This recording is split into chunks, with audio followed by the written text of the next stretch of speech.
రాష్ట్ర ప్రజలకు big breaking news. తీరాన్ని తాకిన తుఫాన్.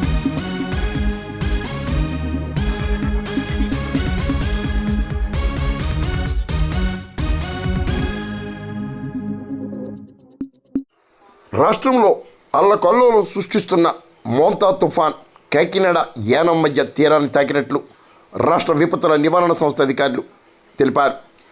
యానం అంతర్వేదిపాలెం దగ్గర తీవ్రమైన తుఫానుగా తీరాన్ని పూర్తి స్థాయిలో దాటే అవకాశాలు నెలకొని ఉన్నాయి.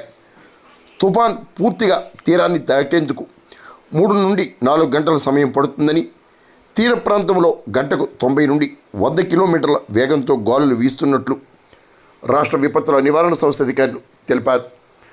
ప్రజలంతా అప్రమత్తంగా ఉండాలని ఈ సందర్భంగా అధికారులు కోరారు. మోంతా తుఫాన్ కాసేపటి క్రితం తీరాన్ని తాకినప్పటికీ రాబోయే 8 నుండి 10 గంటలు రాష్ట్రంలో పలు జిల్లాల్లో దీని ప్రభావం అధికంగా ఉండే అవకాశాలు నెలకొని ఉన్నాయని అధికారులు తెలిపారు. గాలుల ఉధృతి అధికంగా ఉండే అవకాశాలు ఉన్నందున ప్రజలు అప్రమత్తంగా ఉండాలని, తీర ప్రాంతాల్లో మత్స్యకారులు, తీర ప్రాంత ప్రజలు మరిన్ని జాగ్రత్తలు తీసుకోవాలని రాష్ట్ర విపత్తుల నివారణ సంస్థ అధికారులు తెలిపారు. మత్స్యకారులు చేపల వేటకు వెళ్లరాదని కూడా హెచ్చరించారు.